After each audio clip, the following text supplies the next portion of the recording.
Magandang umaga mga bata. Ako si Ma'am Monica Ortista at ako ang inyong magiging guro ngayon sa arts. Okay mga bata, maaari bang tumayo ang lahat para sa ating panalangin? Sa ngalan ng Ama, ng Anak, at ng Espiritu Santo. Okay mga bata, maaari na kayo. Mga bata, mayroon bang nagliban sa ating klase ngayon? Mahusay mga bata at kumpleto kayo ngayong araw. Walang nagliban sa atin. Natutuwa ako. Ngayon mga bata, bago tayo lumakad sa ating aralin, kahapon ay napag-aralan natin ang tungkol sa mga shapes. So, mga bata, anong mga shapes ang natutunan ninyo kahapon? Ikaw? Bilog? Ano pa? Tapsilog?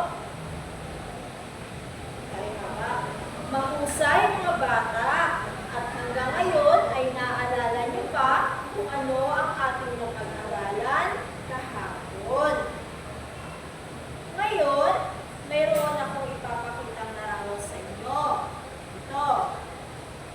Nakikita niyo ba yan? Larawan niyo yan? Okay, mga bata. Anong makikita niyo sa mga larawan? Patayo. Ano pa? Higa. Pahilis. Ano pa? Makor at yes, tama. Masisag.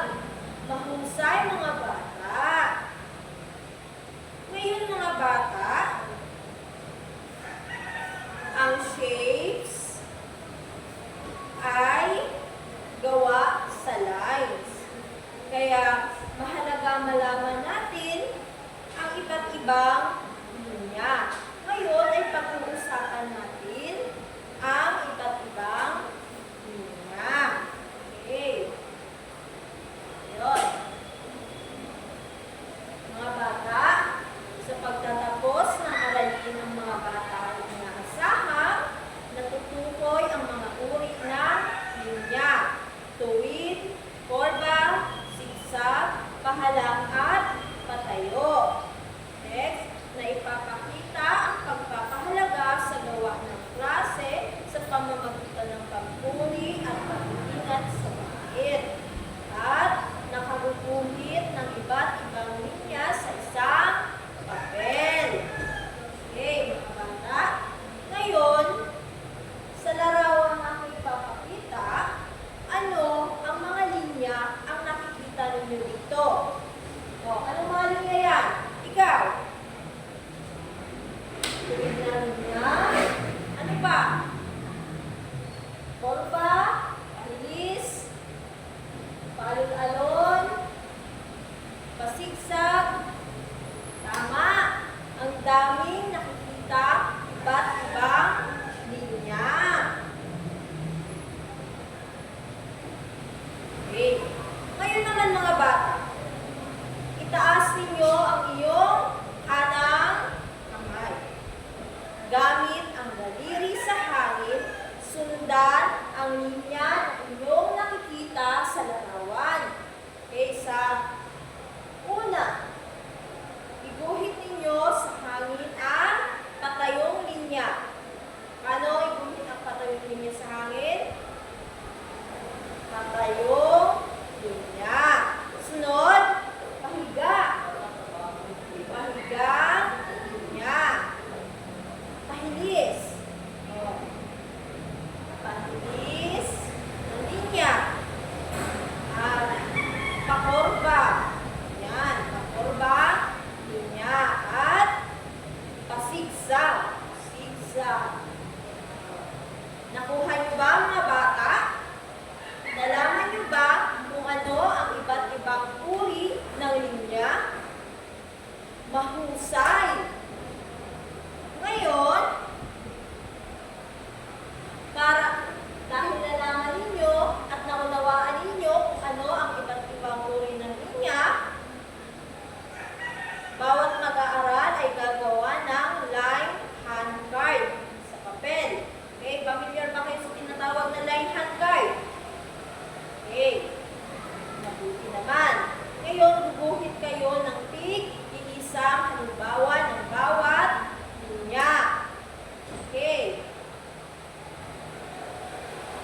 lahat ng sinabi ninyo ay tama.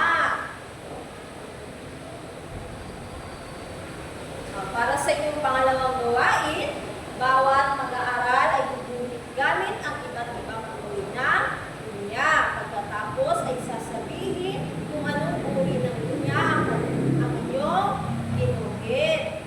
At kapag natapos na ninyo ang inyong gawain ito, tumato na tayo sa gawain 3. Ito ay ang kaya. Kilalanin ninyo ang mga linya, isulat, ang titik, sapat lang. Naintindihan po ba? Okay.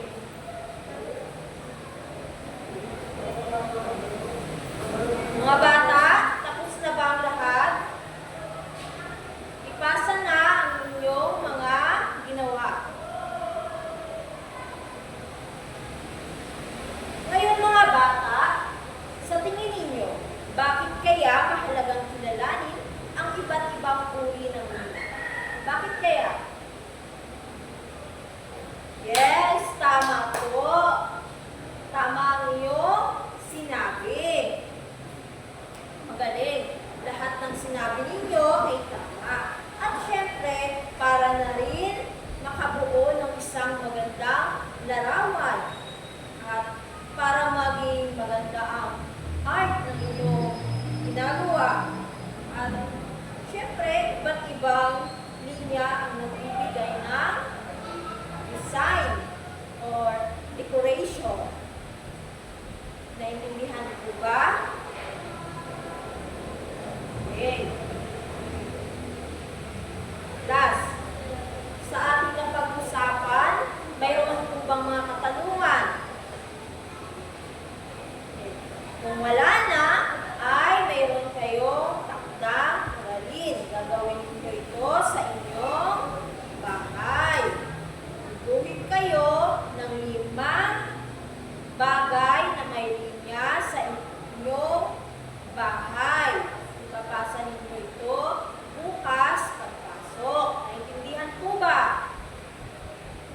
Okay, kung naintindihan at wala nang tanong, tumayo na ang lahat para sa ating panalangin. Sa ngalan ng Ama, ng Anak, ng Espiritu Santo. Paalam mga bata.